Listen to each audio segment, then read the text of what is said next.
Hey going, this is Bryn Smyth with the Bryn Smyth Music Workshop. Now it has been a while since I last did a video, but I finally had some time again, and today I'm just going to briefly talk about modification. So what do I mean by modification? Well, to modify something is to have something, but change it to either improve its function or improve its sound or any type of things like that. So with instruments and music, you can get a bass guitar, a guitar, or any type of instrument. You can get an effect pedal, you can get an amplifier or whatever, and you can modify it by putting different parts into it than normal to change its sound or to change its aesthetics.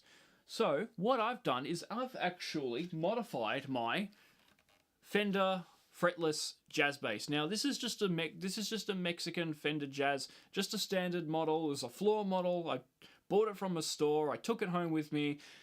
There's nothing different about it. These are mass-produced, readily available. Almost any, most music shops you go to that sell decent equipment.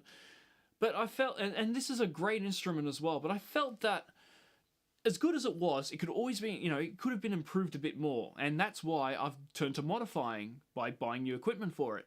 So I've done 3 things to this bass guitar to help improve it, and there's a couple more I could use, but these are the 3 main ones that I've done. So I'm going to take this camera and I'm just going to give you a bit of a close-up on things. Now, forgive my messy domicile, but you can get over it. Ugh.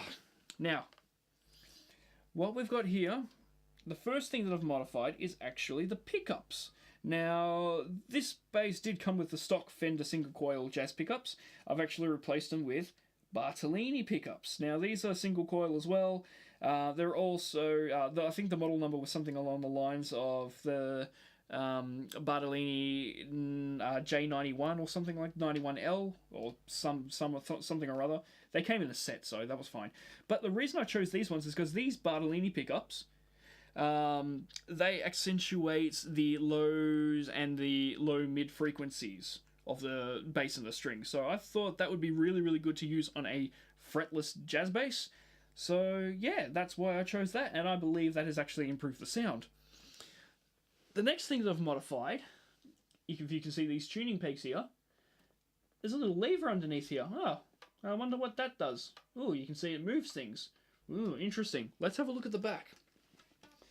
As you can see, this little gadget here, this little contraption, this is actually called a detuner. Now, you could probably guess what that means just by that, but what it does, and I'll just briefly explain, what this does is that if you pull this lever down, you can go from one type of tuning to another.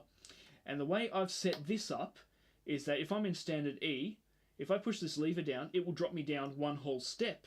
So if I go to E, push that lever down, I go to D. And you can set this up to do half step. You can set this, I think you can set this up to do 1.5 steps as well. But I'm happy with just the whole step. And this particular one is the Hipshot brand. The BT7 is the model, I believe. Or is it the BT10? I can't remember. I think it's... no, I can't remember. But it was the one designed for the Mexican Fender basses. It can be used for a jazz or fretless. A jazz or a precision. Doesn't really matter, but it's either the BT7 or the BT10. I can't remember. But in any case, I felt that this made it tuning, so instead of having to continuously tune the peg itself, I thought just do a lever, bang, drop D straight away. I thought that was a really nifty idea, so that's what I've done. The third thing that I've done, and the latest so far, is actually the bridge here. Now, Fender bridges I've found aren't really that reliable. The sustain doesn't really work too well. The intonation wasn't really the best either on the one that I had, the stock one. And these saddles, the 2 outer saddles, tended to split outwards. And I wasn't too keen on that, so I decided to replace it. Now this one is actually the Goto brand, just your typical Fender replacement. But I like this one for a couple of reasons. First of all, it was relatively cheap. It has the same functions of things such as the Leo Quan Badass 2 bass bridge. But this one was about almost half the price. So definitely put my eyes on this one. And the quality is almost exactly the same. You really wouldn't be able to tell a difference unless you had the ultimate keenest ear around. But even then, you can see some of the differences between this and typical Fender bridges as well.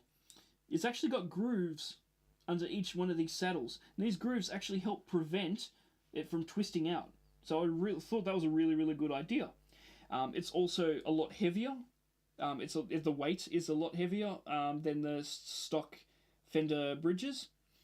And there was one more thing. What was it? Oh, and the saddles themselves are actually a fair bit bigger than your normal Fender ones. And between the weight and the size of the saddles actually helps improve the sustain and the intonation of the strings themselves. Now, if you're gonna, but I believe it has significantly improved the intonation and the sustain for the in comparison to the Fender stock bridge.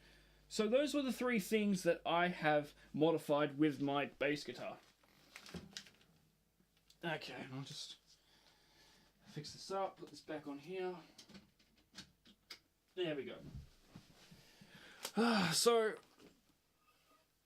what I'm going to do now, I'm going to play a little bit on the bass. Unfortunately, I don't have anything at the moment to compare it with, in terms of like what happened before the modification against what's happened after the modification. So if you want to hear this, if you want to hear me playing before the modifications, you'd probably want to check out my third video from the music workshop series on YouTube, because that's when I first got the bass, and that's where I was using all stock equipment and stock parts to this bass.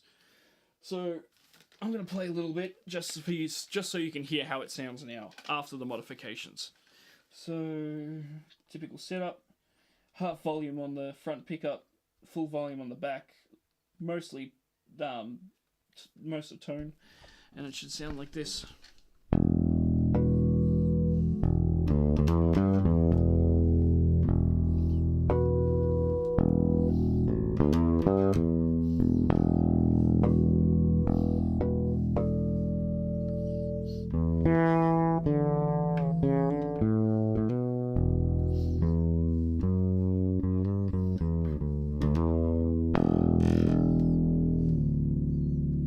And there you go, I've used the lever to drop into drop D.